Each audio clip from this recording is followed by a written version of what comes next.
പരിശുദ്ധമായ നോമ്പിൻ്റെ ദിവസങ്ങളിലൂടെയൊക്കെ നമ്മൾ കടന്നു പോവുകയാണ്. ഈ നോമ്പ് കാലത്ത് ഈ നോമ്പിൻ്റെ ദിവസങ്ങൾ, ഈ പരിശുദ്ധമായ ദിവസങ്ങൾ ഏറ്റവും അനുഗ്രഹമാക്കി തീർക്കാൻ വേണ്ടിയിട്ട് ഈശോ നമുക്ക് തന്ന വലിയൊരു അനുഗ്രഹത്തിൻ്റെ സമയത്തിലേക്ക് നമ്മൾ പ്രവേശിക്കുകയാണ്.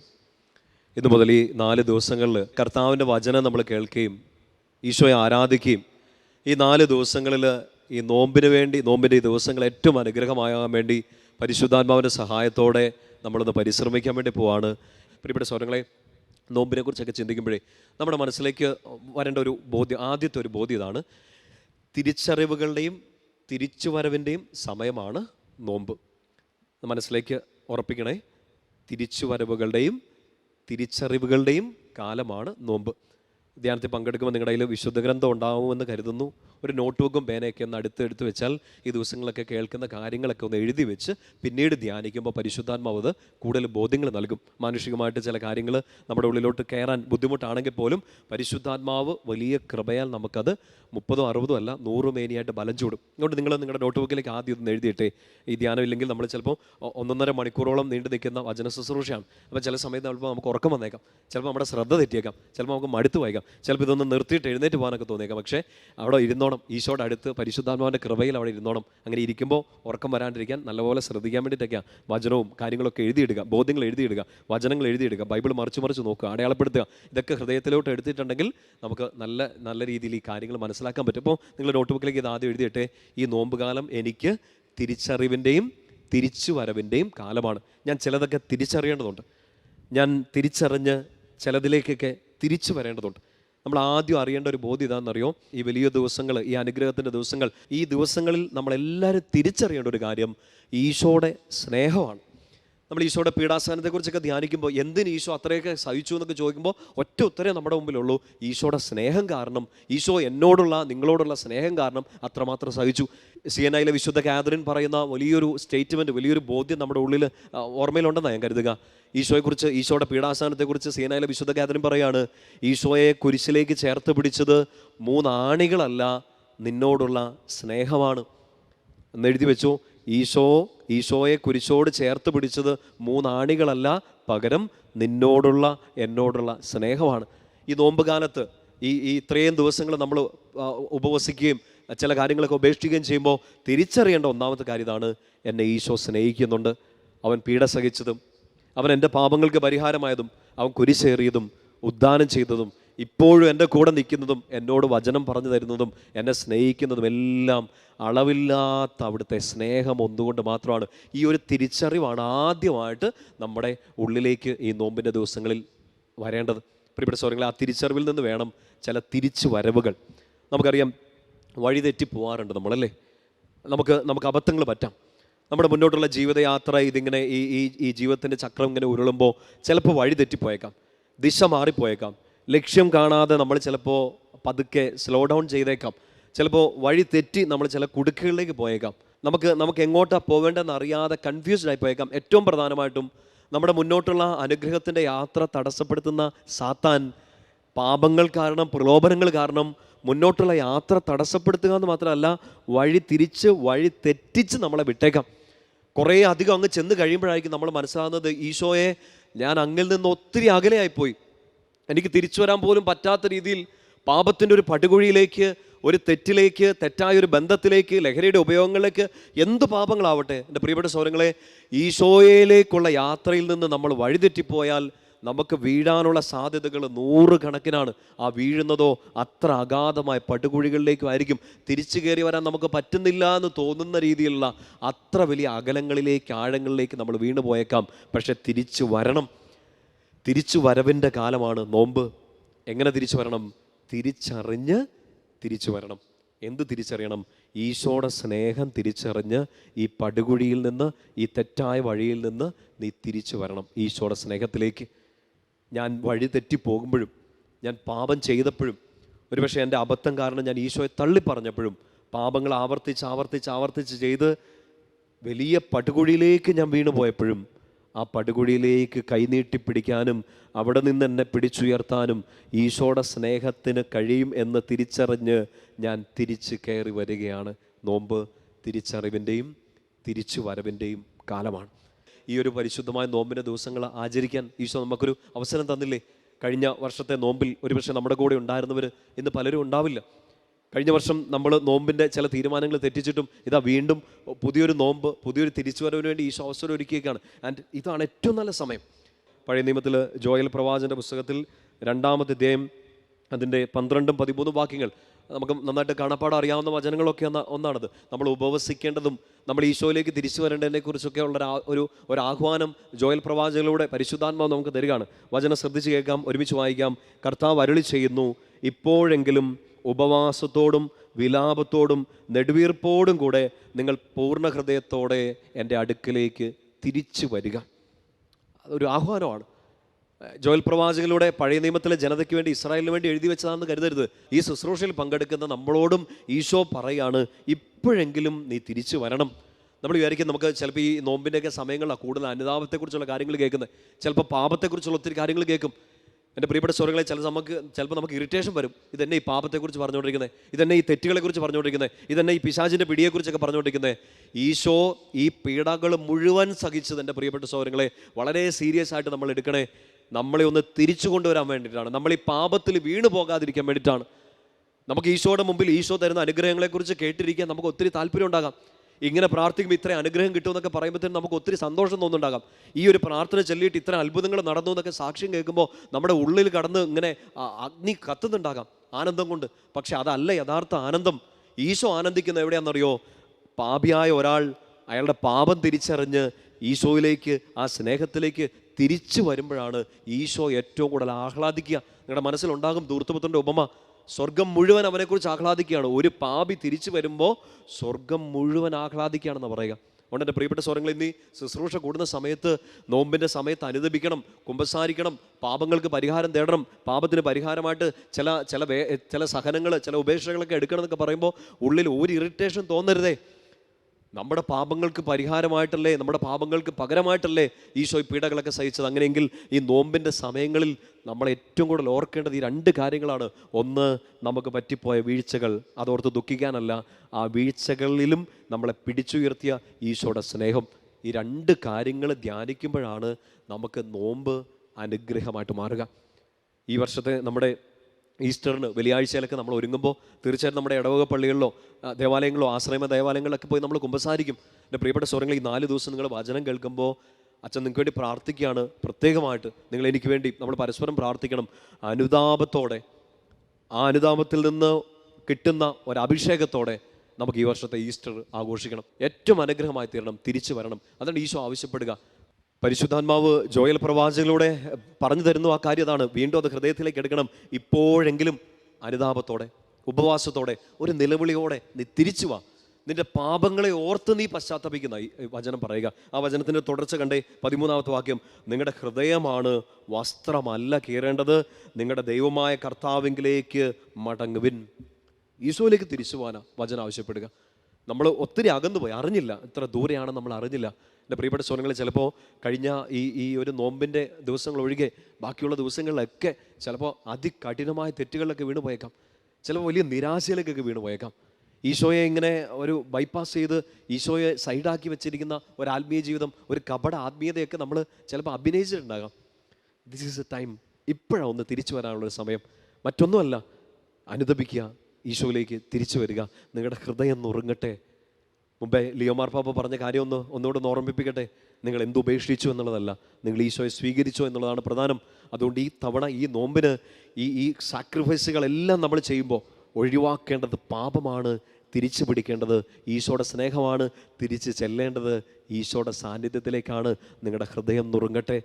കേൾക്കുന്ന നമ്മുടെ ഹൃദയം നുറുങ്ങട്ടെ. പറഞ്ഞുകൊണ്ടിരിക്കുന്ന വൈദികൻ്റെ ഹൃദയം നുറുങ്ങട്ടെ. എൻ്റെ പ്രിയപ്പെട്ട സഹോദരങ്ങളെ, മാനസാന്തരത്തിൻ്റെ ഒരു നോമ്പുകാലം നമുക്കുണ്ടാവട്ടെ. തിരിച്ചറിവിൻ്റെയും തിരിച്ചുവരവിൻ്റെയും നോമ്പുകാലം.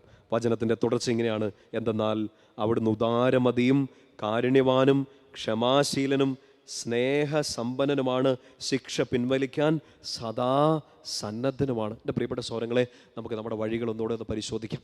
ഈശോ കാരുണ്യം കാണിക്കും. ഈശോ കരുണയോടെ നമ്മളെ തിരിച്ചു പിടിക്കും. നമുക്ക് വീണുപോയ വഴികളിൽ നിന്നൊക്കെ ഒന്ന് തിരിച്ചു കയറി വരാൻ പറ്റണം. അതിനുവേണ്ടി ആദ്യത്തെ കാര്യം മനസ്സിലേക്ക് സൂക്ഷിക്കണം. നമ്മളെ വിളിച്ചിരിക്കുന്ന ആ ദൈവത്തിൻ്റെ ആ മഹനീയമായ വിളി ഒന്ന് തിരിച്ചറിയുക. നമുക്കിപ്പോൾ ദൈവവിളി ലഭിച്ചവരാണ് നമ്മളെല്ലാവരും അല്ലേ. പൗരോഹിത്യത്തിലേക്ക്, സന്യസ്ത ജീവിതത്തിലേക്ക്, കുടുംബജീവിതം, ഏകസ്ഥ ജീവിതം, ഇങ്ങനെയുള്ള ദൈവവിളിയൊക്കെ നമുക്കുള്ളപ്പോൾ തന്നെ ഏറ്റവും പ്രധാനപ്പെട്ട ദൈവവിളിയാണ് വിശുദ്ധിയിലേക്കുള്ള വിളി, പരിശുദ്ധിയിലേക്കുള്ള വിളി.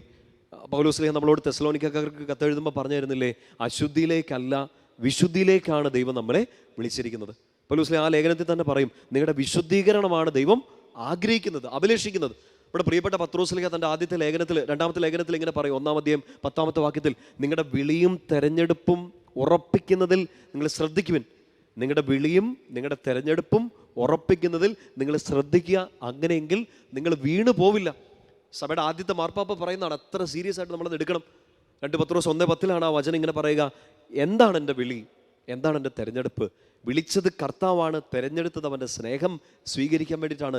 അത് ഉറപ്പിച്ചു കഴിഞ്ഞാൽ നമ്മൾ വീണു പോവില്ല. ഈശോയുടെ ആ വിളിയും ഈശോയുടെ ആ ദൗത്യം നമ്മളെ ഏൽപ്പിച്ചതും ഈശോ നമ്മൾ എന്തിലേക്കാണ് തിരഞ്ഞെടുത്തതെന്നും ഒക്കെ നമ്മൾ മറന്നു പോകുമ്പോഴല്ലേ എൻ്റെ പ്രിയപ്പെട്ട സഹോദരങ്ങളെ എനിക്കും നിങ്ങൾക്കും ഒക്കെ വീഴ്ച സംഭവിക്കുക. ആ വീഴ്ചകളെ ഓർത്തിനി വിഷമിക്കുകയല്ല, തിരിച്ചു വരണം, തിരിച്ചറിയണം. നോമ്പ് തിരിച്ചുവരവിൻ്റെയും തിരിച്ചറിവിൻ്റെയും കാലമാണ്. പത്രോസ്ലീഹയുടെ ഈ ഒരു ലേഖനം, ഈ ഒരു എഴുത്തിൽ നിന്ന് ഒരു കൃപ സ്വീകരിച്ചുകൊണ്ട് ഈ വിളി കിട്ടിയവർ ഈശോയുടെ ശിഷ്യന്മാർ എങ്ങനെ ജീവിക്കണം, എന്താണ് നമുക്കുള്ള യഥാർത്ഥ ദൈവവിളി നിയോഗം എന്നൊക്കെ വചനത്തിൻ്റെ അടിസ്ഥാനത്തിൽ നമുക്കൊന്ന് ചിന്തിക്കാൻ വേണ്ടി പോവാണ്. നമുക്ക് പുതിയ നിയമത്തിൽ മർക്കോസ് സ്ലീഹയുടെ സുവിശേഷം 3-ാമത്തെ അധ്യായം എടുക്കാം. മർക്കോസ് 3 അതിൻ്റെ 13-14 വാക്യങ്ങൾ.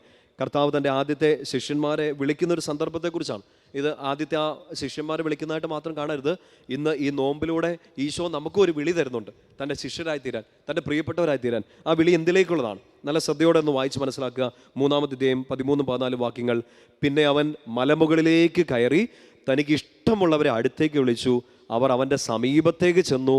തന്നോട് കൂടെ ആയിരിക്കുന്നതിനും പ്രസംഗിക്കാൻ അയക്കുന്നതിനും പിശാചുക്കളെ ബഹിഷ്കരിക്കാൻ അധികാരം നൽകുന്നതിനുമായി അവൻ 12 പേരെ നിയോഗിച്ചു. നമുക്ക് ഒത്തിരി അധികം വായിച്ചു കേട്ടുള്ള വചനഭാഗമാണ്, ഒത്തിരി ധ്യാനിച്ചിട്ടുള്ള ഒരു വിഷയമാണത്. ഈശോ മലമുകളിലേക്ക് കയറി എന്ത് ചെയ്തു? തനിക്ക് ഇഷ്ടമുള്ളവരെ അടുത്തേക്ക് വിളിച്ചു. നമുക്ക് എല്ലാവർക്കും ആ ഒരു ദൈവവിളി കിട്ടിയിട്ടുണ്ട്. ഞാനൊരു പുരോഹിതൻ എന്ന നിലയിൽ കേട്ടോണ്ടെങ്കിൽ നിങ്ങളൊരു സന്യസ്തയായിരിക്കാം, ഏകസജീവൻ നയിക്കുന്ന ഒരാളായിരിക്കാം, വിവാഹിതനായിരിക്കാം, വിവാഹിതയായിരിക്കാം, കുടുംബജീവിതം നയിക്കുന്ന ഒരാളായിരിക്കാം, നിങ്ങളൊരു സ്റ്റുഡൻ്റ് ആയിരിക്കാം, നിങ്ങളിപ്പോൾ ഒരു ഹോസ്റ്റൽ മുറിയിലായിരിക്കാം, ഒരുപക്ഷെ ജീവിതത്തിൻ്റെ ഏതെങ്കിലും ഒരു സാഹചര്യത്തിലൂടെ ഘട്ടങ്ങളിലൂടെയൊക്കെ കടന്നു പോകുന്നവരായിരിക്കാം. കോമൺ ആയിട്ട് ഈശോ നിങ്ങളെ വിളിച്ചിട്ടുണ്ട്, എന്നെ വിളിച്ചിട്ടുണ്ട്. എങ്ങനെയാണ് വിളിച്ചത്? തനിക്ക് ഇഷ്ടമുള്ളവരെയാണ് അവൻ വിളിച്ചത്.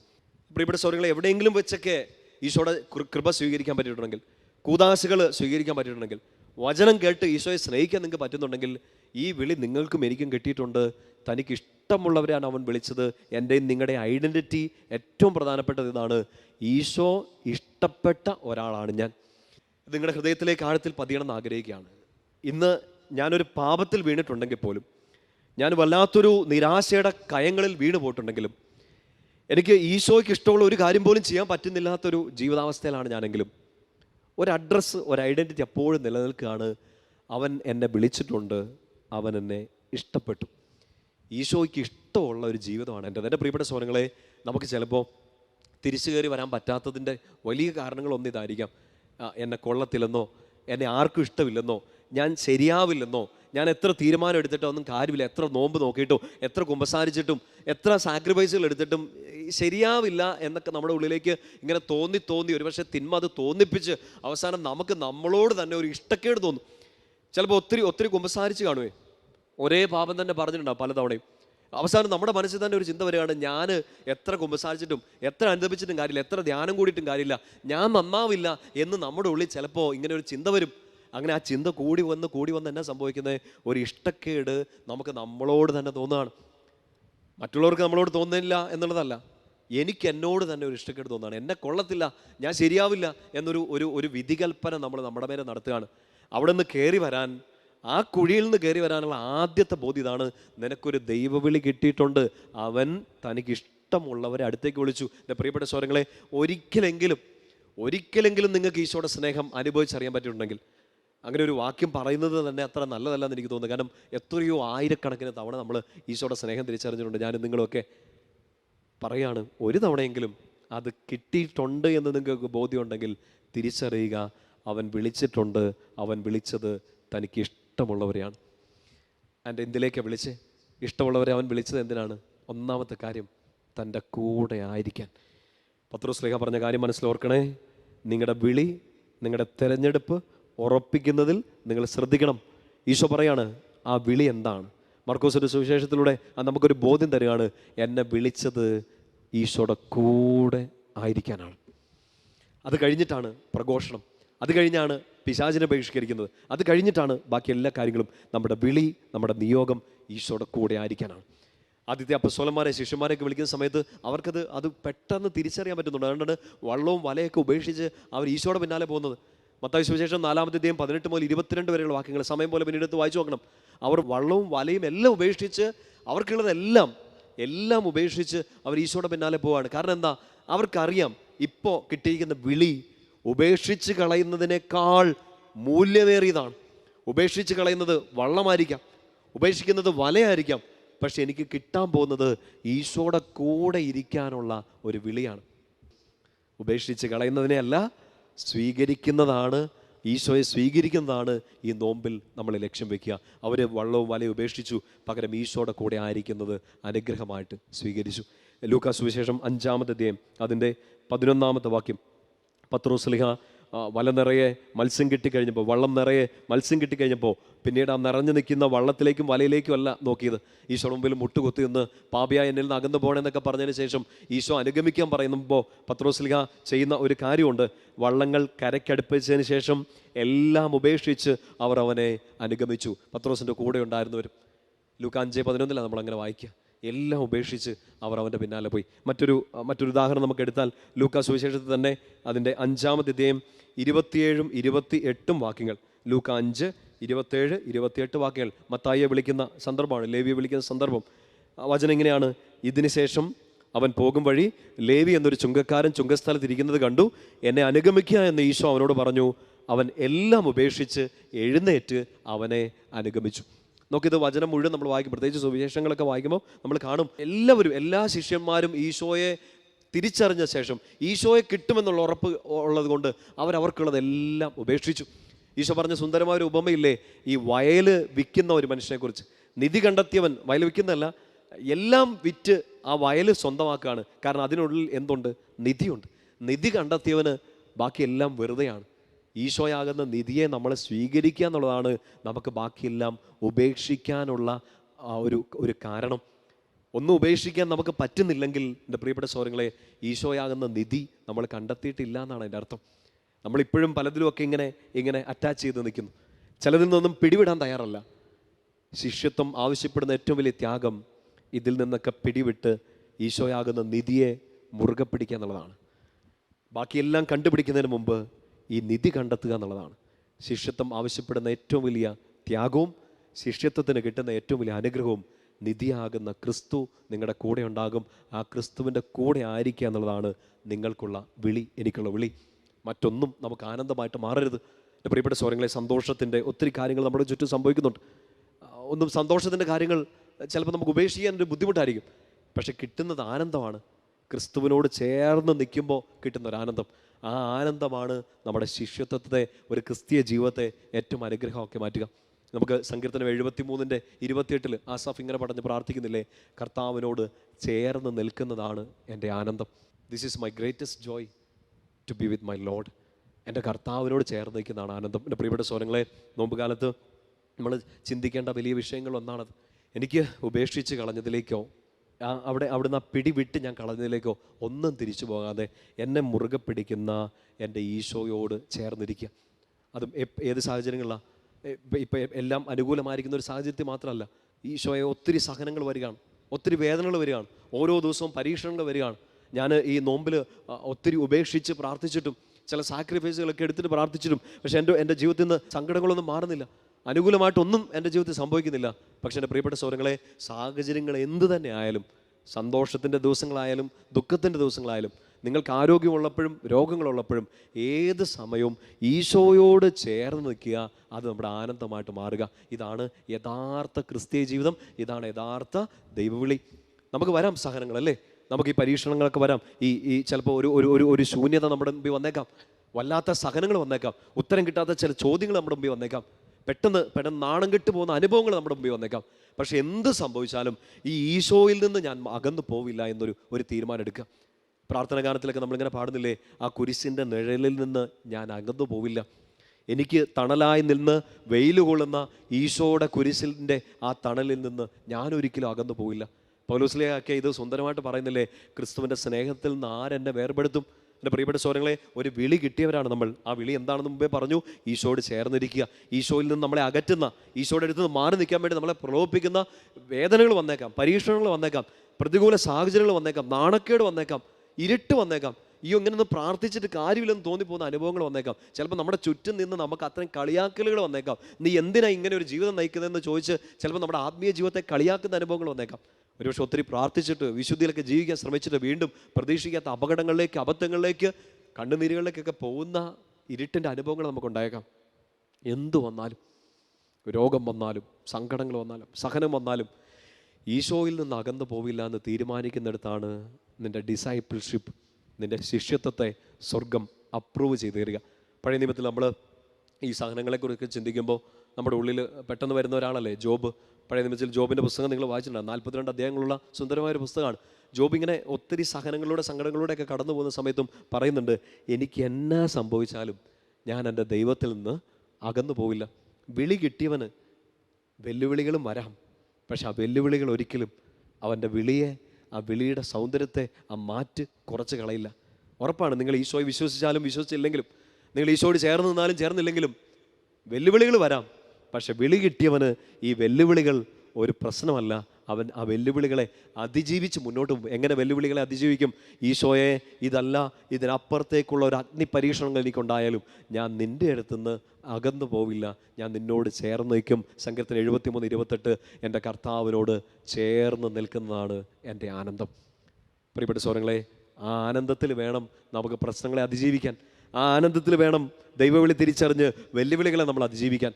ജോബിൻ്റെ പുസ്തകത്തിൽ ജോബ് ഇങ്ങനെ പറയുന്നൊരു കാര്യമില്ലേ, ജോബിൻ്റെ പുസ്തകം 19-ാമത്തെ അധ്യായത്തിൽ 25 മുതലുള്ള വാക്യങ്ങൾ ബൈബിളൊന്ന് എടുത്ത് നമുക്കൊന്ന് ഒരുമിച്ച് വായിക്കാം. എനിക്ക് ന്യായം നടത്തി തരുന്നവൻ ജീവിക്കുന്നെന്നും അവസാനം അവിടുന്ന് എനിക്ക് വേണ്ടി നിലകൊള്ളുമെന്നും ഞാൻ അറിയുന്നു. എൻ്റെ ചർമ്മം അഴുകി ഇല്ലാതായാലും എൻ്റെ മാംസത്തിൽ നിന്ന് ഞാൻ ദൈവത്തെ കാണും. അവിടുത്തെ എൻ്റെ പക്ഷത്ത് ഞാൻ കാണും, മറ്റാരെയുമല്ല, അവിടുത്തെ തന്നെ എൻ്റെ കണ്ണുകൾ ദർശിക്കും. ജോബ് വിളിച്ചു പറയുകയാണ്. വചനം ശ്രദ്ധിച്ചോ, എനിക്ക് ന്യായം നടത്തി തരുന്നവൻ ജീവിക്കുന്നെന്നും അവസാനം അവിടുന്ന് എനിക്ക് വേണ്ടി നിലകൊള്ളുമെന്നും ഞാൻ അറിയുന്നു. ഒത്തിരി സഹനങ്ങളുടെ ഒരു തീക്കകത്ത് കിടന്നുകൊണ്ടാണ് ജോബ് ഇത് പറയണത്. കർത്താവിൽ നിന്ന് അകന്നു പോകാൻ വേണ്ടി 100 കണക്കിന് കാരണങ്ങളാണ്.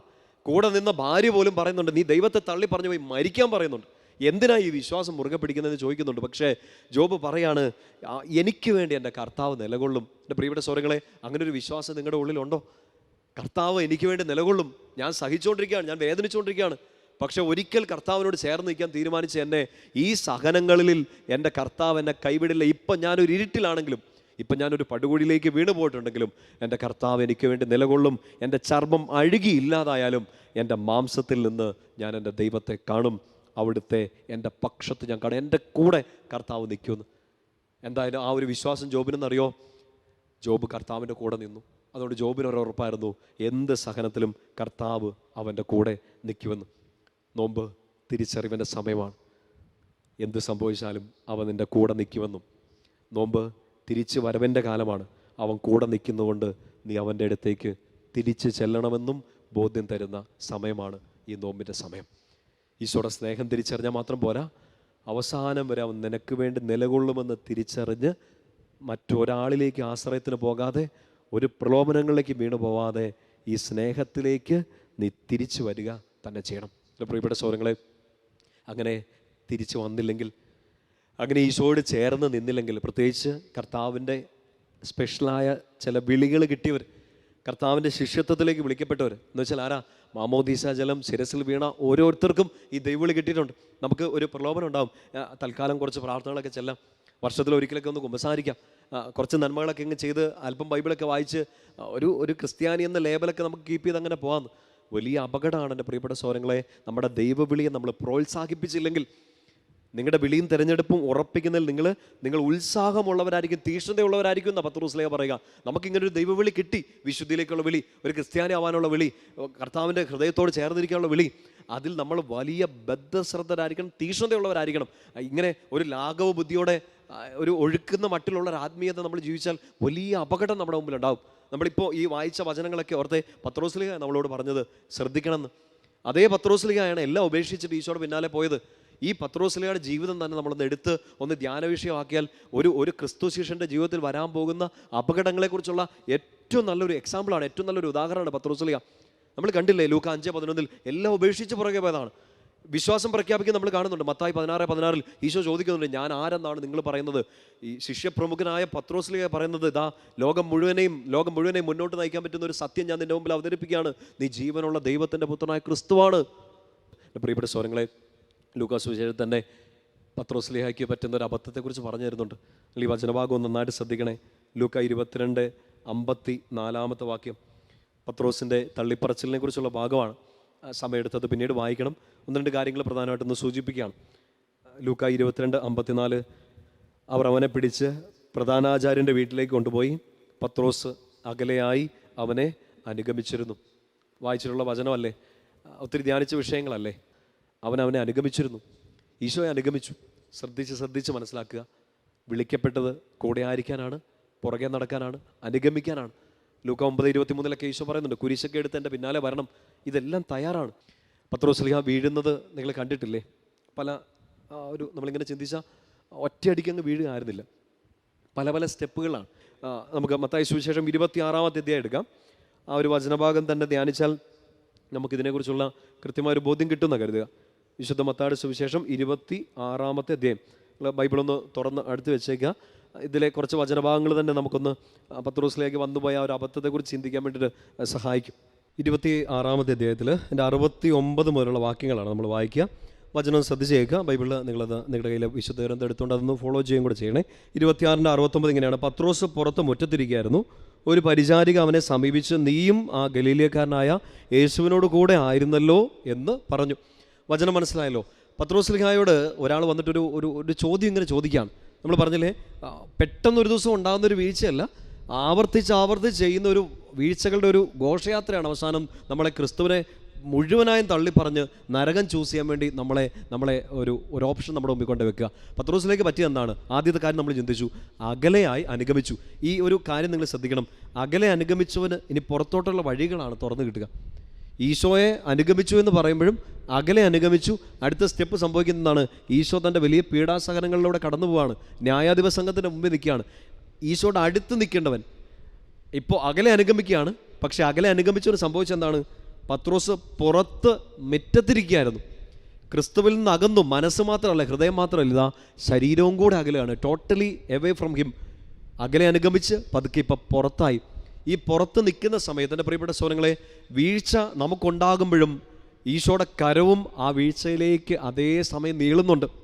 നമ്മൾ ഓർത്ത് നോക്കിയേ, ചിലപ്പോൾ വലിയ അപകടത്തിൽ നിന്നൊക്കെ, വലിയ പാപത്തിൻ്റെ പടുകുഴിയിൽ നിന്നൊക്കെ അത്ഭുതകരമായ വിധത്തിൽ ഈശോ ഇടപെട്ട് മാനസാന്തരങ്ങൾ സംഭവിച്ച മനുഷ്യരെക്കുറിച്ച് നമ്മൾ കേട്ടില്ലേ? വലിയ കൊലപാതകം ചെയ്ത് നടന്നവർ, വലിയ ലഹരിക്ക് പിടിക്കപ്പെട്ടു പോയവർ. ഇതിനൊക്കെ ഒരിക്കലും മാനസാന്തരം സാധ്യമല്ല. ചിലപ്പോൾ നമ്മൾ ലോകം തന്നെ എഴുതിക്കാണ് ഇവരൊന്നും നന്നാവാൻ പോകുന്നില്ല എന്ന് പറഞ്ഞ മനുഷ്യർ ചിലപ്പോൾ ഈശോയുടെ സുവിശേഷം പ്രഘോഷിച്ചുകൊണ്ട് നടക്കുന്നത് കണ്ടിട്ടില്ലേ? ജീവിതം മുഴുവൻ ടോട്ടലി ഒന്ന് മാറിയത് കണ്ടിട്ടില്ലേ? എന്താ കാര്യം എന്നറിയോ? ഒരു തവണ നീ വീഴുമ്പോൾ അതേ സമയം തന്നെ നിന്നെ പിടിച്ചു കയറ്റാനുള്ള ഈശോയുടെ കൈയുടെ നീളവും കൂടുകയാണ്. ഒരു തവണ നീ ഈശോയുടെ ഹൃദയത്തിൽ നിന്ന് അകലുമ്പോൾ നിന്നെ സ്വീകരിക്കാൻ വേണ്ടി അതേ സമയം തന്നെ ഈശോയുടെ ഹൃദയം കുറച്ചുകൂടെ വിശാലമാവുകയാണ്. നമ്മളൊക്കത് ചിന്തിക്കാൻ പോലും പറ്റില്ല, വിശ്വസിക്കാൻ പോലും പറ്റില്ല. പത്രോസ് ഒരു തവണ വീണ് പുറത്തേക്ക് ഇറങ്ങിയ സമയത്ത് ഇതാ ഈശോ ഒരു അവസരം കൊടുക്കുകയാണ്, സ്വർഗ്ഗം ഒരു അവസരം കൊടുക്കുകയാണ്. എന്താണ് അവസരം? ഒരു പരിചാരിക വന്ന് അവനോട് പറയാണ്, നീ അവൻ്റെ കൂടെ, യേശുവിൻ്റെ കൂടെ ഉണ്ടായിരുന്നല്ലേ എന്ന് വെച്ചാൽ വഴിയിൽ നിൽക്കുന്ന ഒരാൾ പോലും ചിലപ്പോൾ നമുക്കൊരു ബോധ്യമായിട്ട്, ഒരു സുവിശേഷമായിട്ട് മാറാം. നീ ആരാണെന്ന് തിരിച്ചറിയുക, നിൻ്റെ വിളി എന്താണെന്ന് നീ ഓർക്കണം. ആ പരിചാരിക വന്നിട്ട് പത്രോസിനെ അറസ്റ്റ് ചെയ്യാനുള്ള വഴി തുറന്നു കൊടുക്കുമെന്നല്ല, അവനൊരു ബോധ്യം കൊടുക്കുകയാണ്. പത്രോസിനെ പേടിച്ചോടുമായിരിക്കും അവിടുന്ന്. പക്ഷേ എൻ്റെ പ്രിയപ്പെട്ട സഹോദരങ്ങളെ, സൂചനകളെല്ലാം ക്രിസ്തുവിൽ നിന്ന് ഓടി ഒളിക്കാനുള്ളതല്ല. ഓരോ സൂചനയും നിന്നെ ക്രിസ്തുവിലേക്ക് അടുപ്പിക്കാനുള്ള വഴികളാണ്. ആ സൂചന ചിലപ്പോൾ ഒരു അപകടത്തിൻ്റെ രൂപത്തിൽ വന്നേക്കാം, ആ സൂചന ഒരു ഭയത്തിൻ്റെ രൂപത്തിൽ വന്നേക്കാം, ആ സൂചന ഒരു പരാജയത്തിൻ്റെ രൂപത്തിൽ വന്നേക്കാം. ഈ അപകടമോ രോഗമോ പരാജയമോ വരുമ്പോൾ ക്രിസ്തുവിൽ നിന്ന് ഓടി ഒളിക്കുകയല്ല ചെയ്യേണ്ടത്. ഇത് ഈശോയിലേക്ക് തിരിച്ചു വരാനുള്ള ഒരു സ്റ്റെപ്പിംഗ് സ്റ്റോൺ, ഒരു നടയായിട്ട് ഇതിനെ കണ്ട് കയറി ഈശോയുടെ ഹൃദയത്തിലേക്ക് പോന്നേക്കണം. പത്രോസിൻ്റെ മുമ്പിൽ വന്ന് ഈ പരിചാരിക വന്ന് ശരിക്കും പറഞ്ഞാൽ പത്രോസിനെ ചോദ്യം ചെയ്യുകയല്ല, കളിയാക്കുകയല്ല, നിന്നെ കണ്ടുപിടിച്ചു എന്ന് പറഞ്ഞിട്ട് കുറ്റപ്പെടുത്തുകയല്ല, ഓർമ്മപ്പെടുത്തുകയാണ്. പത്രോസേ, നീ ആരാണ്? നീ യേശുവിൻ്റെ കൂടെ ഉള്ളവനാണ്. Realise this. നീ മുറ്റത്തിരിക്കേണ്ടവനല്ല, ഈശോയുടെ ഹൃദയത്തോട് ചേർന്ന് അവൻ്റെ സിംഹാസനത്തോട് ചേർന്നിരിക്കേണ്ടവനാണ് നീ. കർത്താവ് ഏൽപ്പിച്ച കാര്യങ്ങൾ ചെയ്യേണ്ടവനാണ് നീ. പക്ഷെ നീ ഇപ്പോൾ അവനിൽ നിന്നകന്ന് ഇപ്പോൾ ഇരിക്കുന്നത് പുറത്താണ്. അകലെയായ നീ ഇപ്പോൾ പുറത്തിരിക്കുന്നു. നീ ഓർക്കണം, നീ യേശുവിൻ്റെ കൂടെ ഉള്ളവനാണ്. ആ ഒരു ആംഗിളിൽ, ആ ഒരു ടോണിൽ ആ വചനം ഒന്ന് വായിച്ചു നോക്കണേ. പരിചാരിക വന്നിട്ട് അവനെ ഓർമ്മപ്പെടുത്തുകയാണ്, പത്രോസേ, നീയും അവൻ്റെ കൂടെയുള്ളതാണ്, ഇവിടെ ഇരിക്കേണ്ടവനല്ല. വചനം ഒന്നുകൂടെ ശ്രദ്ധിച്ച് കേട്ടെ പ്രിയപ്പെട്ട സഹോദരങ്ങളെ. പത്രോസ് പുറത്ത് മുറ്റത്തിരിക്കുകയായിരുന്നു. ഒരു പരിചാരിക അവനെ സമീപിച്ച്, നീയും ആ ഗലീലിയക്കാരനായ യേശുവിനോട് കൂടെ ആയിരുന്നല്ലോ എന്ന് പറഞ്ഞു. എൻ്റെ പ്രിയപ്പെട്ട സഹോദരങ്ങളെ, ഈ ബോധ്യം കിട്ടുന്ന സമയത്ത് ആ ഫസ്റ്റ് അവസരത്തിൽ കയറിപ്പോരുക എന്നുള്ളതാണ് ഏറ്റവും നല്ലത്. ഒത്തിരി കുമ്പസാരത്തിനുള്ള അവസരങ്ങൾ നമുക്ക് കിട്ടുന്നുണ്ട്, ഒത്തിരി ധ്യാനങ്ങൾ നമ്മൾ കൂടുന്നുണ്ട്, എത്രയോ കൺവെൻഷനുകളൊക്കെ നമ്മൾ ശ്രദ്ധിക്കുന്നുണ്ട്, എത്രയോ തവണ കർത്താവ് നമുക്ക് തിരിച്ചു വരാൻ തിരിച്ചറിവിനുള്ള അവസരങ്ങൾ ഒരുക്കുന്നുണ്ട്. പക്ഷെ നമ്മൾ ചിലപ്പോൾ അത് വേണ്ടാന്ന് വെക്കുകയാണ്. ചിലപ്പോൾ അപ്പോഴും ഈശോയെ വേണ്ട എന്ന് ചിലപ്പോൾ വളരെ ഓപ്പണായിട്ട് ചിലപ്പോൾ തള്ളി പറയുന്ന സമയങ്ങൾ വരാം. പത്രോസിൽ അങ്ങനെ തള്ളി പറയുകയാണ് അവിടെ വെച്ചിട്ട്. തള്ളി പറയുന്നത് ചെറിയ കാര്യത്തിലൊന്നുമല്ല. അടുത്ത വാക്യം വായിച്ചേ, 70-ാം വാക്യം. നീ പറയുന്നത് എന്താണെന്ന് ഞാൻ അറിയുന്നില്ല എന്ന് അവരുടെ എല്ലാം മുൻപാകെ അവൻ നിഷേധിച്ചു പറഞ്ഞു. നീ പറയുന്നത് എന്നാന്ന് എനിക്ക് മനസ്സിലാവുന്നില്ല. നോക്ക്, പത്രോസിലേക്ക് മനസ്സിലാവാത്ത എന്ത് കാര്യമാണ് ഈ സ്ത്രീ പറഞ്ഞത്. ഗലീലിയക്കാരൻ യേശു, ഈ സ്ഥലവും അറിയാം, മീൻ പിടിച്ച് നടന്ന സ്ഥലമാണ്, യേശുവിനെയും അറിയാം, അവൻ്റെ കൂടെ മരിക്കാൻ വരെ ഞാൻ തയ്യാറാണെന്ന് പറഞ്ഞാണ്. അവന് മനസ്സിലാവാത്ത, ഇല്ലെങ്കിൽ അവന് മനസ്സിലാവണ്ട അവൻ ആഗ്രഹിച്ചൊരു കാര്യം, ഞാൻ ഈശോയുടെ കൂടെയാണ് എന്നുള്ള ആ ഒരു കാര്യം ഇപ്പോൾ തൽക്കാലത്തേക്ക് ഞാൻ മറക്കുകയാണ്. എൻ്റെ പ്രിയപ്പെട്ട സഹോദരങ്ങളെ, ഒന്ന് ഓർത്ത് നോക്കിയേ, ഞാനോ നിങ്ങളോ ഒക്കെ നമ്മുടെ ജീവിതത്തിൽ വീണുപോയ പാപങ്ങളുടെ കണക്കെടുത്താൽ എന്തുകൊണ്ട് ഈ പാപം ചെയ്തു, എന്തുകൊണ്ട് ഇത്രയും വലിയൊരു തെറ്റിലേക്ക് പോയി, ഒറ്റ കാര്യമുള്ളൂ, ഞാൻ ആരുടെ കൂടെയാണ്? ഞാൻ ഈശോയുടെ കൂടെയാണ്, ഈശോയുടെ കൂടെ ഉള്ളവനാണ് ഞാൻ, ഉള്ളവളാണ് ഞാൻ എന്നുള്ള ആ ഒരു കാര്യത്തെ നമ്മളൊന്ന് ബൈപ്പാസ് ചെയ്തപ്പോൾ, മൈൻഡ് ചെയ്യാതിരുന്നപ്പോൾ, ചിലപ്പോൾ അറിഞ്ഞുകൊണ്ട് ഒഴിവാക്കിയ സമയത്താണ് നമുക്ക് ഈ തെറ്റ് പറ്റിയത്. ചിലപ്പോൾ ഞാൻ പറയുകയാണ്, ഒരു വൈദികൻ എന്ന എൻ്റെ ഒരു ഐഡൻറ്റിറ്റി പുറത്ത് പറയാൻ ഞാൻ ആഗ്രഹിക്കുന്നില്ല. ഞാൻ മറച്ചു പിടിച്ചുകൊണ്ട് നടക്കുകയാണ്, ഇല്ലെങ്കിൽ ഞാൻ വൈദികനാണെന്ന് ആരും തിരിച്ചറിയേണ്ട എന്നുള്ള രീതിയിൽ ഞാൻ ചില മൂടുപടങ്ങൾ അണിഞ്ഞുകൊണ്ട് നടക്കുകയാണ്, വേഷവിധാനങ്ങൾ അണിഞ്ഞുകൊണ്ട് നടക്കുകയാണ്.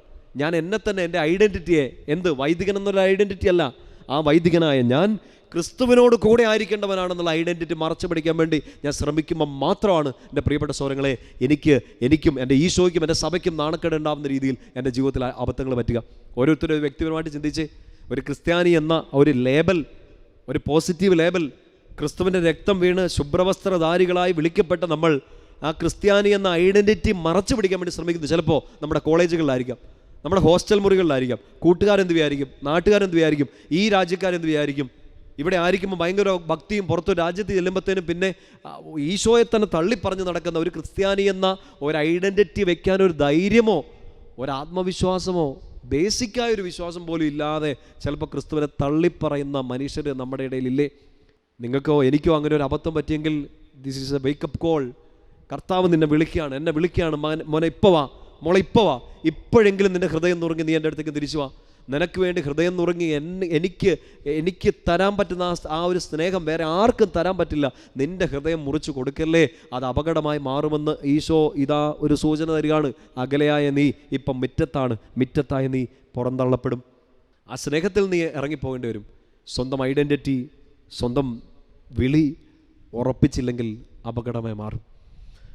ഇത് നന്നായിട്ട് തിരിച്ചറിഞ്ഞിട്ടാണ് പത്രോസ്ലീഹ പിന്നീട് തൻ്റെ ലേഖനം എഴുതുമ്പോൾ പറയുന്നത്, വിളി ഉറപ്പിക്കണേ, തെരഞ്ഞെടുപ്പ് ഉറപ്പിക്കണേ, ഞാനത് ശ്രദ്ധിച്ചില്ല, അതുകൊണ്ടൊരു പരിചാരികയുടെ മുമ്പിൽ, ആ ജനത്തിൻ്റെ മുമ്പിൽ നീ പറയുന്നത് എന്നാണെന്ന് പോലും എനിക്ക് മനസ്സിലാവുന്നില്ല എന്നുള്ള രീതിയിൽ തള്ളിപ്പറയേണ്ട ഒരു അവസ്ഥ എനിക്ക് വന്നു എന്ന് പറഞ്ഞ് പത്രോസ്ലീഹ നമ്മുടെ മുമ്പിൽ കുമ്പസാരിക്കുകയാണ്.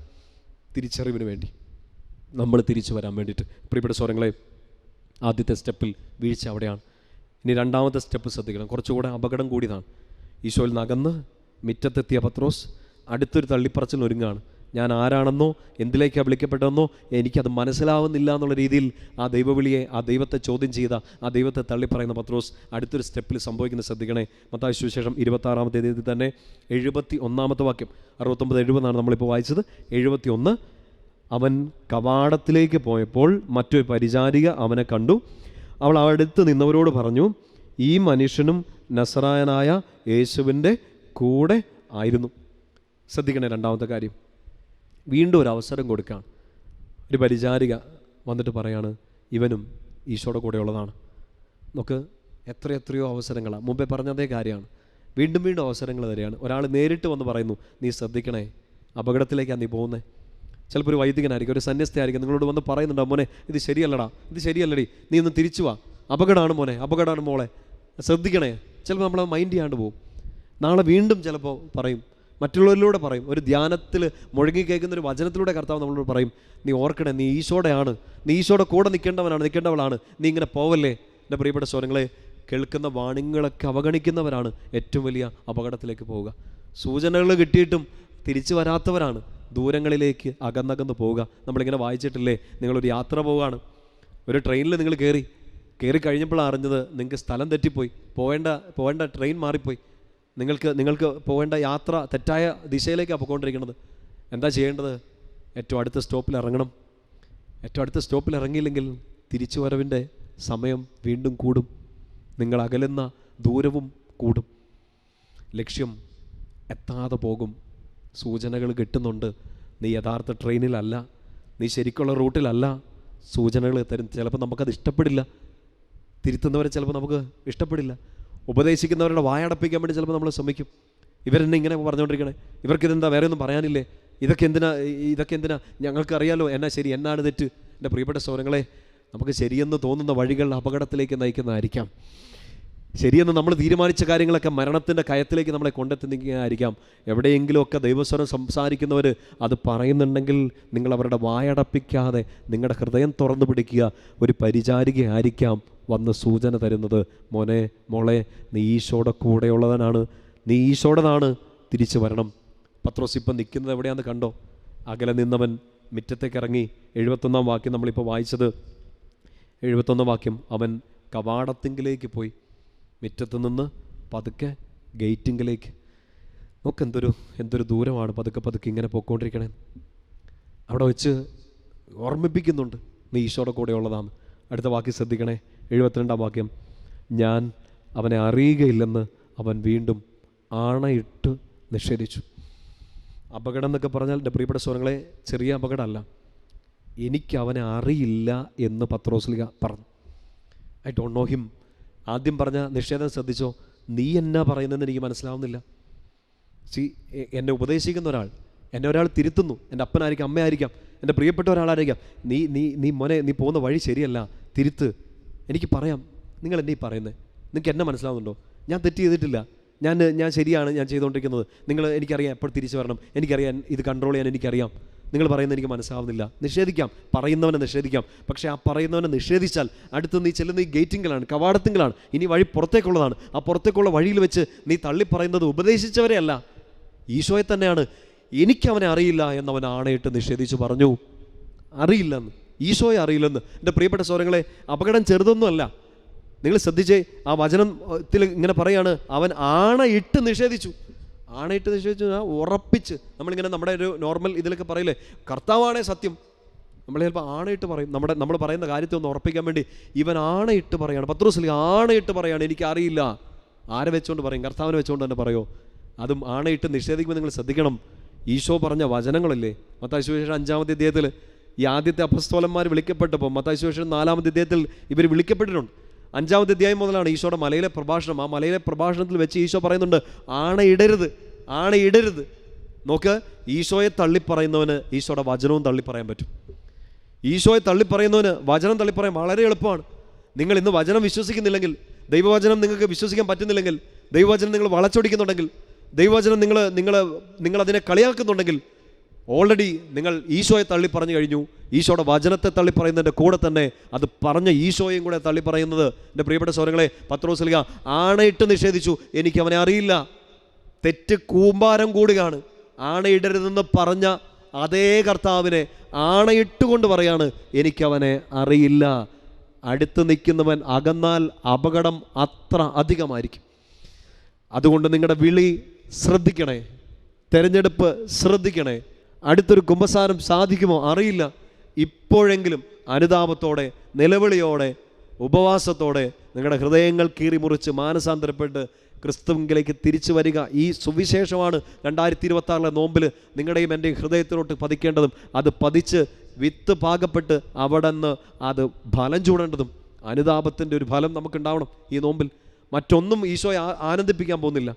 മറ്റൊന്നും നമ്മുടെ 40-50 ദിവസത്തെ ഉപേക്ഷകളല്ല. ഈ പാപത്തെ ഉപേക്ഷിച്ച് നിങ്ങൾ ക്രിസ്തുവിനെ സ്വന്തമാക്കിയാൽ മാത്രമേ ഈശോ സ്വർഗം നമ്മളെ ഓർത്ത് ആനന്ദിക്കാൻ പോകുന്നുള്ളൂ. എൻ്റെ പ്രിയപ്പെട്ട സഹോദരങ്ങളെ, പത്രോസ്ലീഹ അറിയില്ല എന്ന് നിഷേധിച്ചു പറഞ്ഞു. ഗുരുവിനെ നിഷേധിക്കുന്നവൻ ഗുരുവിൻ്റെ വചനങ്ങളെയും നിഷേധിക്കും. അപകടത്തിൻ്റെ ഒരു യാത്ര പിടികിട്ടുന്നുണ്ട്. അകലെ അനുഗമിച്ച് മുറ്റത്ത് നിന്ന് ഗേറ്റിങ്ങിലായി ഇനി പുറത്താക്കപ്പെടുക എന്നുള്ള ഏറ്റവും അപകടകരമായൊരു വഴിയും കൂടെയുള്ളൂ. വചനം തുടർന്ന് വായിക്കാം. 26-ാമത്തെ അധ്യായത്തിൽ 73-ാം വാക്യം. കുറേ കഴിഞ്ഞപ്പോൾ അടുത്ത് നിന്നിരുന്നവർ പത്രോസിനെ സമീപിച്ച് പറഞ്ഞു, നീ അവരിൽ ഒരുവനാണ് തീർച്ച, നിൻ്റെ സംസാര രീതി തന്നെ ഇത് തെളിയിക്കുന്നു. അല്ലേ, മറ്റൊരു സൂചനയാണ് എൻ്റെ സംസാര രീതി എന്ന് വെച്ചാൽ. ഈശോയോട് ചേർന്ന് നിന്ന പത്രോസിന് ഈശോയുടെ ഒരു ഗലീലിയൻ ഡയലക്റ്റ്, ഗലീലിയൻ സംസാര ശൈലി, സ്ലാങ് മാത്രം വന്നു എന്ന് ചിന്തിക്കല്ലേ. ഒരിക്കൽ ക്രിസ്തുവിനോട് ചേർന്ന് നിന്നവർ ക്രിസ്തു സംസാരിക്കുന്ന പോലെ സംസാരിക്കില്ലേ? വചനം ആഴത്തിൽ പഠിച്ചവർ എല്ലാ കാര്യത്തിലും വചനം കോട്ട് ചെയ്യുന്ന കണ്ടിട്ടില്ലേ? വചനം വായിച്ച് ധ്യാനിച്ചവർ ആ വചനം അനുസരിച്ച് ജീവിക്കുന്നത് കണ്ടിട്ടില്ലേ? നിൻ്റെ സംസാര രീതി തന്നെ അത് വെളിപ്പെടുത്തുന്നു പറഞ്ഞാൽ, നിൻ്റെ ജീവിത രീതി കണ്ടാൽ നീ ഈശോയുടെ കൂടെയുള്ളവനാണെന്ന് അറിയാം. വീണ്ടും സൂചന തരികയാണ്. പത്രോസെ, നീ അകലെയാണ്, ഇപ്പം മുറ്റത്താണ്, ഗേറ്റിങ്ങിലാണ്. പക്ഷെ നീ ഓർത്തേ, നിൻ്റെ ഉള്ളിൽ ഈ ഒരു സ്പാർക്ക്, ഈ ഒരു കൃപ കിട്ടിയിട്ടുണ്ട്. നീ ഒരിക്കൽ ഈശോയെ അനുഭവിച്ചതാണ്. ഇപ്പം എത്ര അകലെയാണെങ്കിലും, കുറേ അധികം അപകടങ്ങളിലേക്ക് പോയാലും മോനെ, നീ ഇപ്പോഴും ഈശോയുടെ സ്വഭാവമുള്ളവനാണ്, ഈശോയുടെ സ്നേഹം കിട്ടിയവനാണ്, ഈശോയുടെ ഒരു പ്രസൻസ് കിട്ടിയവളാണ്. എത്ര അകന്നാലും നീ ഇത് ഓർത്തേക്കണം. ഒരു സൂചന പത്രോസ്ലീഹയുടെ മുമ്പിൽ വരികയാണ്, എൻ്റെ നിങ്ങളുടെ മുമ്പിൽ വരികയാണ്. പത്രോസ്ലീഹ പക്ഷേ അവിടെ ചെയ്യുന്നൊരു കാര്യം ശ്രദ്ധിച്ചേ. നിൻ്റെ സംസാര രീതി തന്നെ ഇത് തെളിയിക്കുന്നു. 74-ാം വാക്യം. പത്രോസാകട്ടെ, ഞാൻ ആ മനുഷ്യനെ അറിയുകയില്ല എന്ന് പറഞ്ഞ് ശപിക്കാനും ആണയിടാനും തുടങ്ങി. എന്തൊരു വലിയ അപകടമാണെന്ന് ഓർത്ത് നോക്ക്. അറിയില്ല എന്നാണ് മുമ്പേ പറഞ്ഞത്, ഇപ്പോഴും അറിയില്ല എന്ന് പറഞ്ഞ് എടുത്ത ആ ഭാഗം ഒന്നുകൂടെ വായിക്കണം. ഞാൻ ആ മനുഷ്യനെ അറിയത്തില്ല.